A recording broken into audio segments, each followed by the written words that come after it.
I'm working on trees now. Building trees. First, I tried using the white layout glue, or Elmer's glue, let's face it, call it what it is. You know, they figure if they call it layout glue, you could charge more for it, so that's why I used Elmer's. So I decided I was going to use hot glue, but you got to be quick about this because this is a really hot gun. 40 watts, so for fabric, you got to be quick. But these clumps of leaves are actually holding on now. What I'm going to do now is I'm going to spray them with the thin down glue, and I'm going to roll them into some of this to give some depth. But that's for another day. Right now, what we're working on, if I can get you set up here properly, is this corner. I cut some foam out here. I'm going to attempt to fit this guy in here. This is a motorized lumber mill with a water wheel. And basically I'm going to try is the operative word there, try to have a waterfall coming down that actually powers this wheel and gives that guy in there, that little carpenter in there, a way to cut his wood. So yeah, let's plug our heat gun in and we'll get to it. Where do I plug it in at? I will say, let me get organized here and I'll be right back. Alright, I got the hot glue gun plugged in. So I'll wait for it to get hot. Got myself an extra glue stick here just in case, because I'm at the point on the glue gun where I'm in no man's land. It won't fit, but it's gonna need one. You know? Then once we get these 3 layers glued down, we will form them with a rasp to make a mess. But then we'll vacuum it up. Okay? Alright, here we go. Maybe. No, still not quite hot enough yet. Besides, some dust.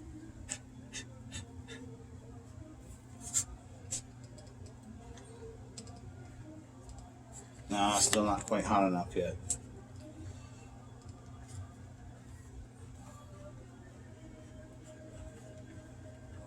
I'm working on it.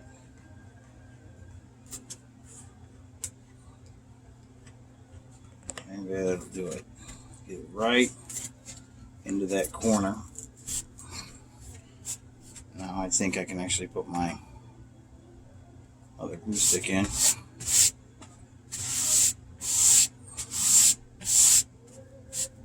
think that's it. Alright. There we go. Now we're starting to flow. Uh-oh. We're at the point where I need my stick in there. Keep feeding.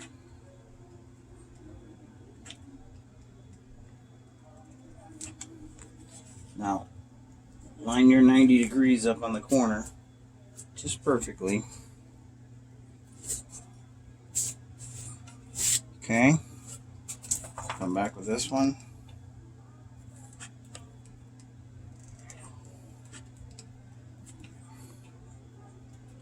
Line this guy up just like that.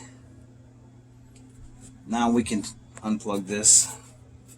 It's served its purpose for now. Unplugged it. Now I'll give that a minute to set up, and then we're going to come back and we're going to start forming. And it's actually quite easy. Check our work here.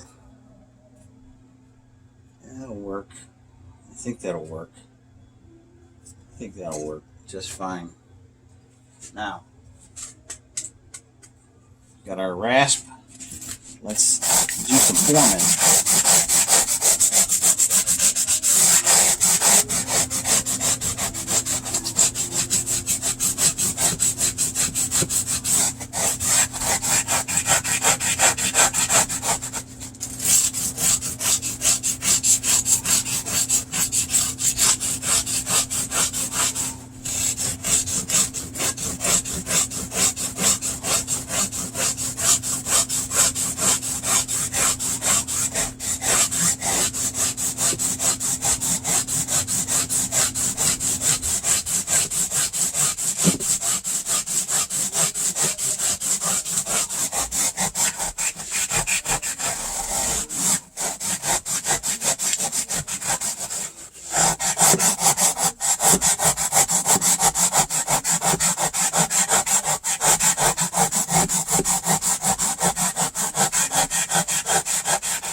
I need a different tool.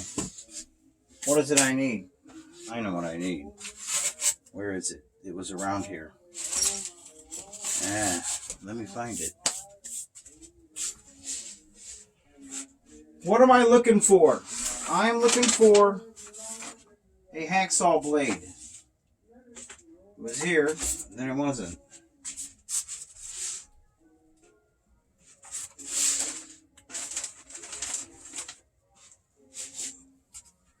You guys are just gonna have to wait, because I got so much stuff going on here. I can't seem to remember what I did with my hacksaw blade.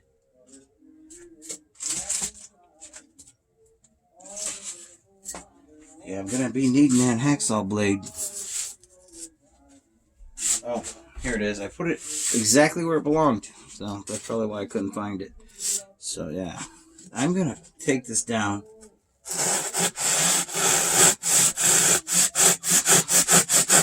Like this.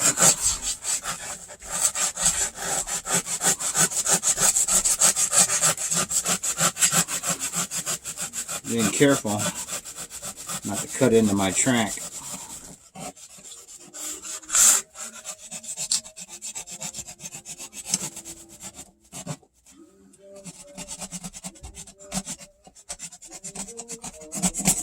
Nice.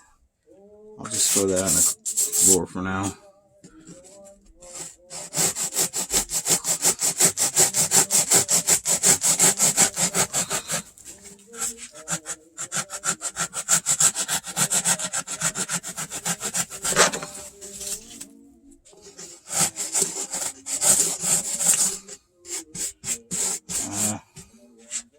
Not working out as nice as I thought it would. But let me come back from this way. You know what? No. Now maybe I can use this guy.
Now, where's my sandpaper? Alright, let me find a piece of sandpaper. I'll be right back.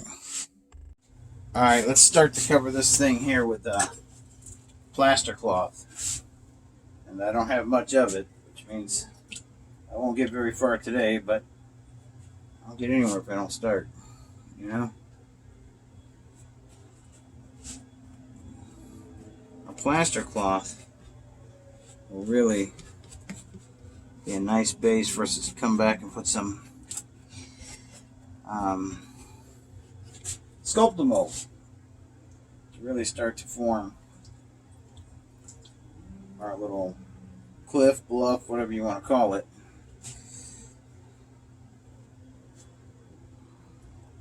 Try to get your wrinkles completely out as you're going.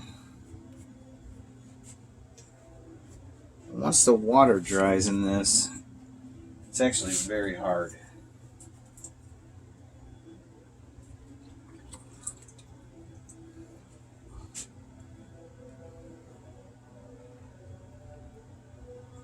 I'm not worried about getting any on my track. It's nickel track and it'll clean right up. I'm not making a super mess down here anyway.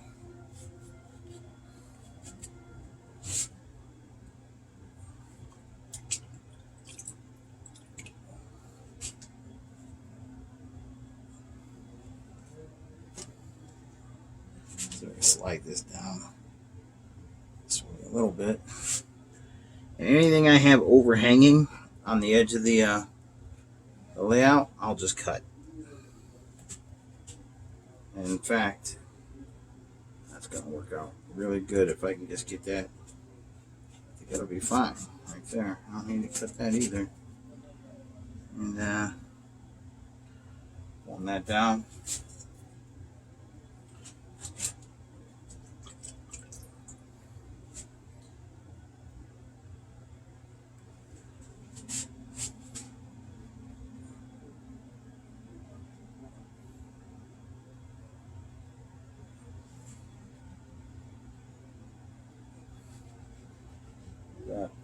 Rub this back and forth.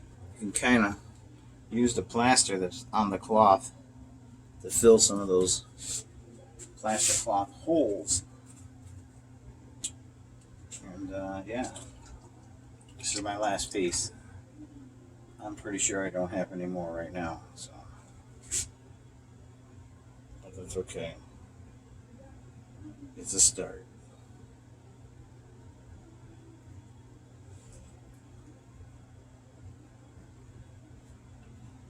Stuff is great for making dioramas for action figures or movie toys, just about anything else. It's all about taking your time. So let me get rid of this water and then we'll be back. Alright, well that's about as far as I can go on that right now. But you see, that'll actually start to work. If you want, I will show you how that little guy works. Hold on. But right now, take the 2 leads and touch it to your accessory panel here. And yeah, just like that. And you can see the little guy spinning. Just like that.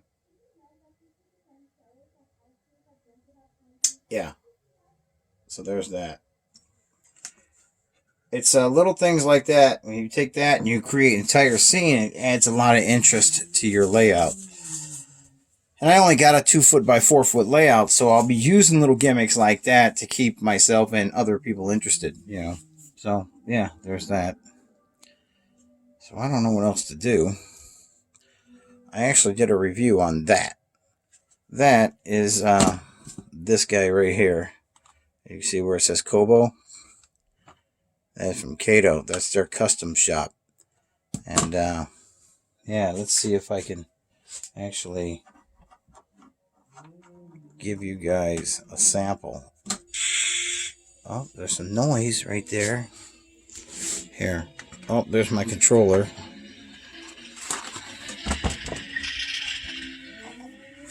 Let me plug in. All right.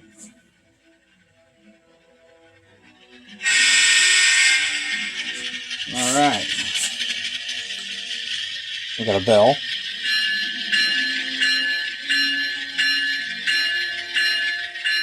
This is in startup sequence right now.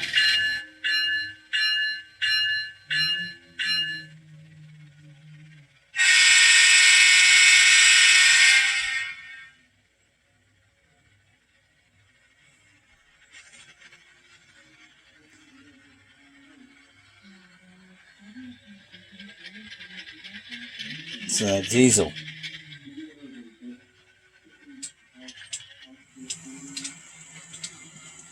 Slow it down, Kevin.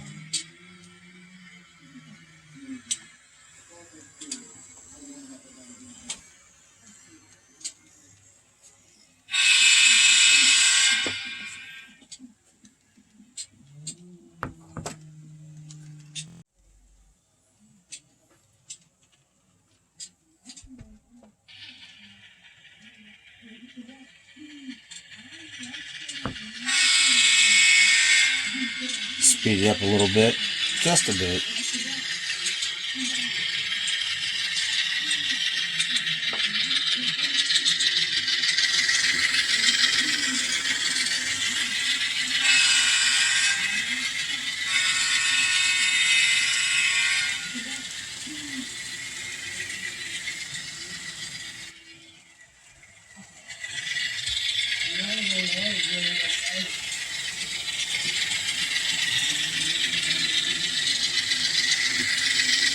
Stop.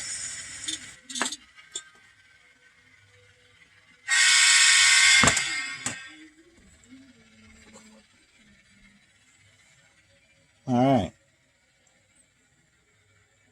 All right. Moving on.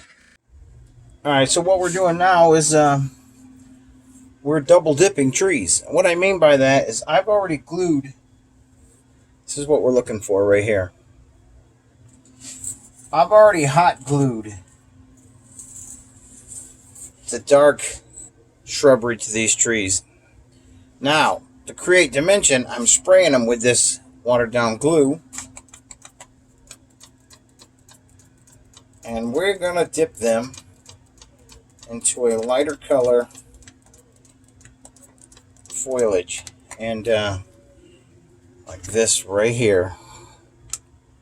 And that will leave us some beautiful trees with a lot of depth. And we'll just set them there to dry. And some of these trees are, look very scrawny. As you can see, those were my early ones, right? Didn't quite get the hang of building my own trees. But wow, when you start going to shop for trees, you're like, what? I don't know. I'll build my own. You know. But that really gives you a lot of depth. And any of the loose stuff you could just pull off and leave in there, because later that might be a problem. So just, like that. And spray all of these down really good. And then do a dip. And then, like anything else, you wait for them to dry. Not 24 hours or anything, but you do have to wait for them to dry up. I like to shake this bucket around and get all I can on there, because that is kind of a nice tree. Now, what do you say we try this sorry looking pine tree? Didn't work out so good for me the first time. We're going to try it. Because that shrubbery that's on there is a very dark green, hunter green, maybe. And it could use a little lightening up. And again, that adds a lot of depth when you have multiple colors of foliage on your trees.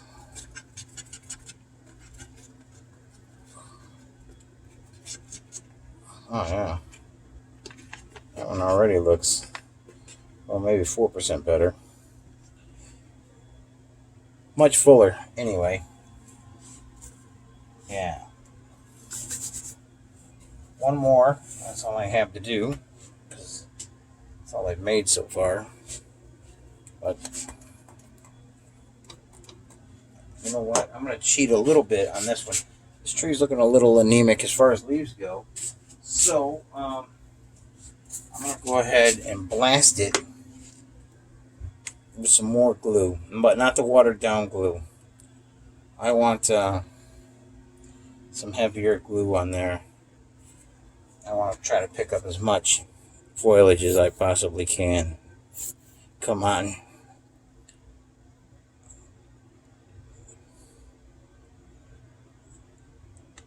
Yeah, there's hardly any foliage on this tree.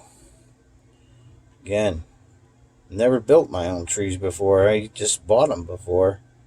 And I remember when I tore the layout down, I was like, wow, what a waste of money.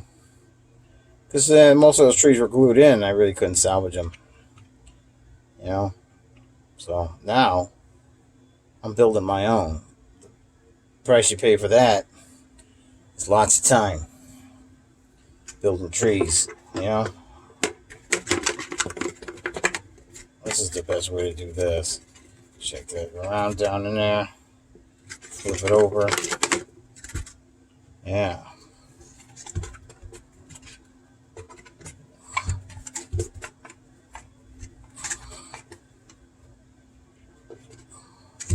It's almost starting to look like a stalk of Brussels sprout. Now, again, any of these big chunks, pull them off because they will come back and haunt you later, falling off on your layout. You know, you don't want that. No, you don't.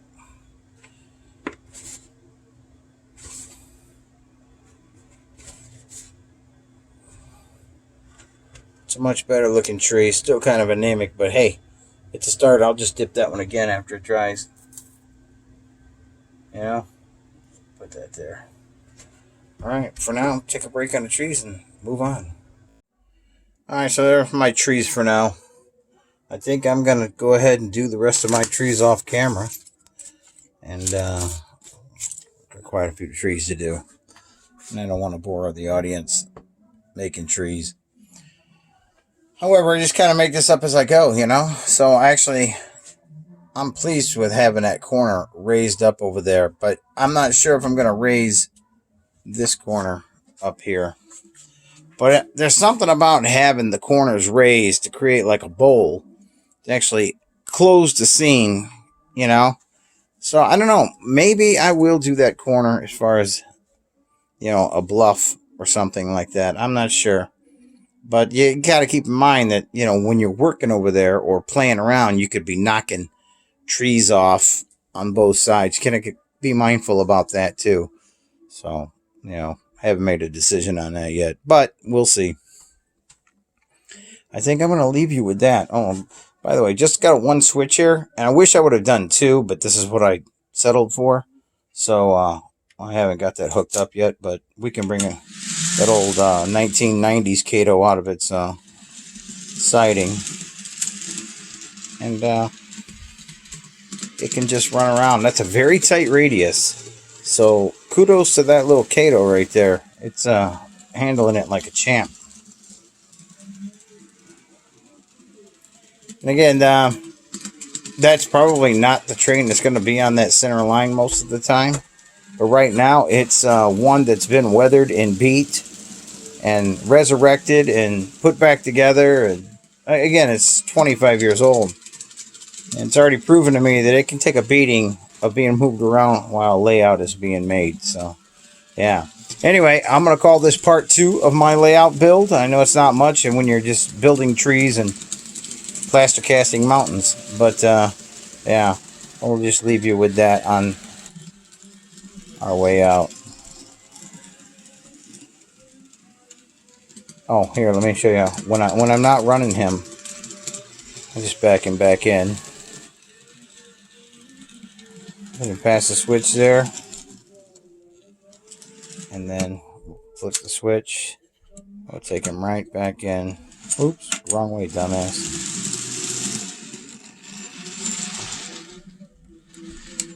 And then flicking that switch kills the power to that track, as you can see. It's a good place to keep them out of the way. And I can throw other vehicles up here when I'm working on them to test them. And that one doesn't have to come off the track. So cool. I know I had that big building here. I didn't like it. I took it and put it on a shelf over there. My layout is not big enough to justify having that monstrous of a building here. So I'm going to stick with this caliber of building. Smaller ones. Layered, you know, throughout the layout. And it'll give it a sense of dimension. And I don't know if I'm too sold on this paper road either. I think I may be making my own road. I think it's a little too narrow. They call it in-scale. Well, it covers the lanes, the drive lanes, but there's no parking. You know, my mind is always on stuff like that. Where do they park? You know, I know it's just a toy layout, but I don't know. I think I want a wider road, so I'm going to go with that. Anyway, hey, thanks for watching my videos. Howlin' Wolf out.